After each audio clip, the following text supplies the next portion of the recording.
नमोस्तु गुरुदेव। आज life easy और स्मार्ट हो गई है, क्या धर्म में भी ऐसी स्मार्टनेस ला सकते हैं? मैं कहूँगा तुम्हारी टेक्नोलॉजी तो आज लाइफ को इजी करने या स्मार्ट बनाने पर विचार कर रही है। धर्म तो लाइफ को इजी और स्मार्ट बनाने की साधना का ही नाम। अपने जीवन को इजी बनाना चाहते हो, अगर अपने जीवन को स्मार्ट बनाना चाहते हो और हर पल अप टू डेट बने रहना चाहते हो तो धर्म को धारण करो। समझ गए? जिस दिन तुम धर्म को अपना लोगे तो तुम्हारे लिए ज़िंदगी बड़ी आसान हो जाएगी और तुम अपने आप में बड़े स्मार्ट हो जाओगे। तुम्हारे लिए कोई काम दुष्कर नहीं होगा, कठिन से कठिन काम को करने में समर्थ हो जाओगे और कठिनता और जटिलता तुम्हारे सामने कभी आड़े नहीं आएगी। समझ गए? तो अपने जीवन को आगे बढ़ाना है तो धर्म को धारण करो। एक बात ध्यान रखना, टेक्नोलॉजी बनती है, बदलती है, आउट ऑफ डेट हो जाती है, लेकिन धर्म चिरंतन है, शाश्वत है, हमेशा अप टू डेट रहता है। टेक्नोलॉजी की कोई लाइफ नहीं है, आज है कल चेंज हो जाए। कितनी टेक्नोलॉजी हमने अपने जीवन में देख ली, तुम लोगों ने भी देखा होगा। आज किसी ने नया कोई इन्वेंशन किया, पुरानी टेक्नोलॉजी गई। दूर मत जाओ, उसी मोबाइल को देख लो। जब पहली बार मोबाइल निकला था इतना बड़ा आता था, तब शायद तुम लोग थोड़े छोटे हो गए, 20 साल पुरानी बात है, 22 साल पुरानी बात। हाँ, इतना बड़ा बड़ा, फिर छोटा आया, फिर अब स्क्रीन टच आ गया और अब ना जाने कितनी कितनी चीज़ें आ गई। अब मोबाइल में ही सब कुछ आ गया। चेंज है ना, और आने वाले दिनों में और कोई भी चेंजेज आएंगे। तो टेक्नोलॉजी बनती है, बदलती है, मानता हूँ। टेक्नोलॉजी मनुष्य के जीवन को सुविधा प्रदान करती है, लेकिन जब तक व्यक्ति की बुद्धि नियंत्रित न हो तो सुविधा भी दुविधा बन जाती। समझ गए? साइंस के क्षेत्र में बड़े बड़े इन्वेंशन करने वालों में एक अल्बर्ट आइंस्टीन। उनसे जब एक कहा गया कि आपने एटॉमिक पावर का इन्वेंशन किया, क्यों किया? उन्होंने कहा संसार में सृजन के लिए, निर्माण के लिए। तो उन्होंने उससे पूछा, क्या आप इससे आश्वस्त हो कि ये शक्ति का प्रयोग केवल निर्माण में ही होगा, विध्वंस में नहीं? आइंस्टीन ने कहा हाँ, बशर्ते मनुष्य का दिल और दिमाग दुरुस्त हो। बशर्ते मनुष्य का दिल और दिमाग दुरुस्त हो। जब तक मनुष्य का दिल और दिमाग दुरुस्त होगा, इस शक्ति का प्रयोग मानवता के निर्माण में होगा, विध्वंस में नहीं। और जिस दिन दिमाग फितूर आ गया, दिमाग खिसक गया, सनक गया, सारी दुनिया तबाह हो सकती है और आज भी ऐसा दिख रहा है। समझ गए? तो बस ये कहता हूँ, साइंस बड़ी बड़ी चीज़ों को दे सकता है, लेकिन दिमाग पर कंट्रोल करने की पावर उसके पास नहीं है। कोई टेक्नोलॉजी डेवलप नहीं हुई, वो टेक्नोलॉजी केवल धर्म के पास है। वो टेक्नोलॉजी धर्म सिखाता है जो हमारे मन में संतुलन बनाए रखने की कला सिखाता है, जीवन में बैलेंस बनाए रखने का पाठ पढ़ाता है, सारे उतार चढ़ाव में ठहराव रखने की कला सिखाता है, जिसकी बहुत ज़रूरत है। तो जितने लोग भी आज टेक्नोलॉजी से जुड़े हुए हैं, वो उस टेक्निक के साथ इस टेक्निक को साथ लेकर के चले तो निश्चित वो बाहर से भी इजी होंगे और भीतर से भी इजी होंगे। वस्तुतः व्यक्ति चाहे कितना इजी क्यों ना हो, अंदर से उसे स्ट्रांग बनना चाहिए। जो अंदर से कमज़ोर होते हैं वे टूट जाते हैं और जो अंदर से मजबूत होते हैं वो निखर जाते हैं। हमें अपने आप को टूटने से बचाना है और जीवन को निखारना है। नमोस्तु गुरुदेव। आज व्यक्ति सुबह से लेकर सोने से पहले तक मोबाइल फोन में लगा रहता है, जिससे आपसी संबंध कमजोर हो रहे हैं। गुरुदेव, इस विषय पर जन सामान्य के लिए आपका क्या मार्गदर्शन है? देखिए, ये बहुत ही खतरनाक चीज़ है। इससे हमारी क्रिएटिविटी ख़त्म हो रही, और न केवल क्रिएटिविटी ख़त्म हो रही है, इससे हमारे जीवन के मूल्य भी प्रभावित हो रहे हैं। ज़्यादातर लोग डिजिटल माध्यमों से जुड़ जाने के कारण अपनों से दूर हो रहे हैं। उनका अपनों से कोई कम्युनिकेशन नहीं है। फेसबुक फ्रेंड हजारों हैं, फॉलोअर्स हजारों हैं, लेकिन घर में बगल में भाई बैठा है, बहन बैठा है, पत्नी बैठी, माँ बैठे हैं, बाप पिता बैठे हैं या बच्चे बैठे, उनसे उनको कोई लेना देना नहीं। तो ये हमारे अंदर एक प्रकार की संवादहीनता को जन्म देता है। इससे हमारे अपने रिश्तों की मधुरता समाप्त हो जाती, तो स्नेहहीनता बढ़ जाती है, और इन्हीं वजह से संस्कार भी नष्ट होने लगे हैं, तो संस्कारहीनता भी हो जाती है। तो जहाँ संवादहीनता हो, स्नेहहीनता हो, संस्कारहीनता हो, वहाँ जीवन में बनेगा क्या? सब तबाही है। इसलिए इन माध्यमों का प्रयोग करें, पर उतना ही जितना की आवश्यक हो। मैं खासकर युवा पीढ़ी, अब का युवा पीढ़ी की बात क्या करूं, अच्छे अच्छे उम्र दराज लोग भी Facebook, WhatsApp, Twitter, Instagram, Telegram, न जाने कौन कौन से ग्राम, और तो कोई नहीं निकल गया, हाँ, उसमें लगे रहते हैं। मैं 52 गजा में था, एक 5-7 साल का बच्चा जिसकी परदादी 80 साल की थी, बोले महाराज जी मेरी दादी जी को आप, परदादी थी, उसने दादी जी बोला मेरी दादी जी को नियम दिला दो, वो रात के 12 बजे तक फेसबुक चलाते रहते। अब बताओ, ऐसी अपडेट। एक दृष्टि से अच्छी चीज़ है कि व्यक्ति को अप टू डेट रहना चाहिए, लेकिन अनावश्यक बातों में उलझना नहीं चाहिए। इससे प्रयोजनीय बातें छूटती है, अप्रयोजनीय बातें जुड़ जाती हैं। बल्कि इस टेक्नोलॉजी को जन्म देने वाले लोगों से और दुनिया में फैलाने वाले लोगों की बात आप करो तो आप देखिए उन्होंने क्या व्यवस्था बना रखी है। बिल गेट्स के विषय में मुझे बताया गया कि उनके पूरे परिवार में पढ़ाई के अलावा इंटरनेट और ऑफिस के अलावा प्रतिदिन इंटरनेट का उपयोग मात्र 15 मिनट और संडे को आधे घंटे के लिए होता है। तब तो वो कुछ कर पाते हैं। जकरबर्ग, स्टीव जॉब्स, इन सब के जीवन को पढ़ करके देखो। और आज भी मेरे संपर्क में ऐसे अनेक लोग हैं जो समृद्धि के शिखर पर हैं। कुछ तो ऐसे हैं जो बड़ी बड़ी टेक्नोलॉजी की कंपनी में डायरेक्टर हैं या सीएफओ हैं, सीईओ हैं। वे भी इसका प्रयोग बहुत सीमित करते हैं।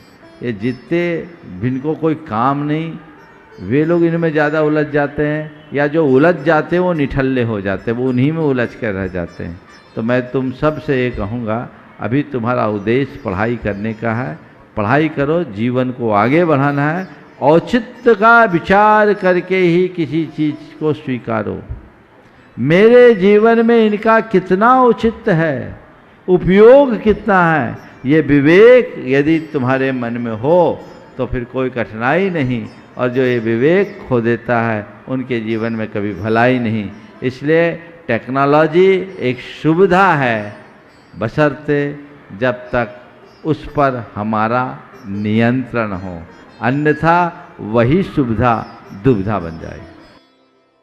नमोस्तु गुरुदेव। कहते हैं कि सफलता मेहनत और भाग्य के योगदान से प्राप्त होती है, और यदि हम 100% मेहनत करें लेकिन हमारा भाग्य 0% हो तो हमें कितने प्रतिशत सफलता मिलेगी, और भाग्य के प्रतिशत को हम कैसे सुधार सकते हैं? देखिए, जो सफलता चाहते हैं ना, वो मेहनत और भाग्य के गणित में नहीं उलझते। यदि तुम इसके गणित में उलझ जाओगे तो कभी सफल नहीं हो पाओगे। जब तुम्हें सफल होना है तो केवल एक बात दिमाग में रखो कि मुझे क्या करना है। दरअसल सफलता है क्या? किसी निर्धारित लक्ष्य की उपलब्धि का नाम ही सफलता है। सफलता का मायना हर व्यक्ति के लिए अलग अलग है। तुम लोग जब आईआईटी की प्रिपरेशन कर रहे थे तो तुम्हारी पहली सफलता थी कि मेरा सिलेक्शन हो जाए, और दूसरी सफलता थी अच्छे कॉलेज में हो जाए, और तीसरी सफलता कि मेरे लिए मन चाहा ब्रांच मिल जाए, और अगली है कि मेरे लिए प्लेसमेंट हो जाए। और उसके बाद तुम्हारी सफलता होगी अच्छी कंपनी में प्लेसमेंट होने के बाद अच्छी पोस्ट हो जाए। फिर सोचोगे अच्छी लड़की से शादी हो जाए, फिर बच्चे हो जाए। तुम्हारे सफलता के मायने रोज़ बदलेंगे, क्योंकि तुम्हारा लक्ष्य रोज़ बदलेगा तो सफलता के अर्थ भी रोज़ रोज़ बदलेंगे। इनमें से मनुष्य कई चीज़ों में उपलब्धियाँ अर्जित करता है, खुश होता है, और जहाँ उसे कुछ चीज़ों का अभाव होता है वो मन ही मन खिन्न हो जाता है। मैं ये कहूँगा कि सफलता के मूलभूत अर्थ को समझिए, और सफल होना है तो भाग्य और मेहनत के गणित में उलझने की जगह लक्ष्य बनाइए और पुरुषार्थ जगाइए। जो मेरा लक्ष्य है वो लक्ष्य साफ सुथरा होनी चाहिए। अपनी शक्ति, परिस्थिति और पृष्ठभूमि को देखते हुए अपना लक्ष्य निर्धारित करना चाहिए और जब तक उसे हासिल न कर लो केवल उसके और उसके विषय में सोचना चाहिए कि मेरे जीवन का लक्ष्य क्या है और मुझे करना क्या है, मुझे पाना क्या है। ये सोच अपने मन में जगाओ तो तुम जरूर सफल होगे। हाँ, कदाचित ऐसा हो सकता है कि तुमने जो लक्ष्य बनाया उस लक्ष्य तक पहुंचने में कहीं चूक जाए, वैसा ना भी कर पाओ तो भी मैं तुम जैसे युवकों से कहूँगा, खासकर कैरियर संबंधी लक्ष्य के संदर्भ में, यदि कदाचित कहीं चूक जाओ तो भी तुम अपने आप को हारा हुआ खिलाड़ी मत मानो। ये सोचो 99 दरवाजे बंद होते हैं तो 100वां द्वार खुलता है। ये सोच करके हताश मत हो कि मैं विफल हो गया। इस बात से अपने आप को धन्य भागी मानो कि कम से कम मैं इस प्रतियोगिता में शामिल तो हुआ। मेरे संपर्क में एक युवक है जो आईएएस को कोचिंग देता है, यूपीएससी की कोचिंग देता है। उसने 3 अटेम्प्ट किए यूपीएससी के, इंटरव्यू तक गया, सिलेक्शन नहीं हुआ। उसने 3 बार देने के बाद जब नहीं हुआ तो बोला अब मुझे आईएएस बनना नहीं, आईएएस बनाना है। लक्ष्य बदला, आईएएस बनना नहीं है, आईएएस बनाना है। और आज वो बहुत सफल कोचिंग चला रहा है।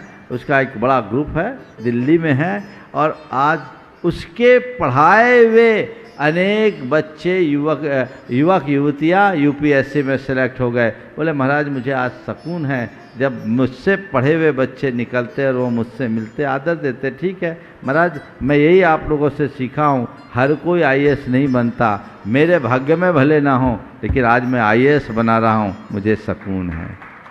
समझ गए? कल तुम IITN बन रहे हो और तुम चाहो कि मुझे बहुत बड़ी जॉब मिल जाए, अच्छी कंपनी में जॉब मिल जाए। मिले बहुत अच्छी बात है, उसके लिए प्रयास करो।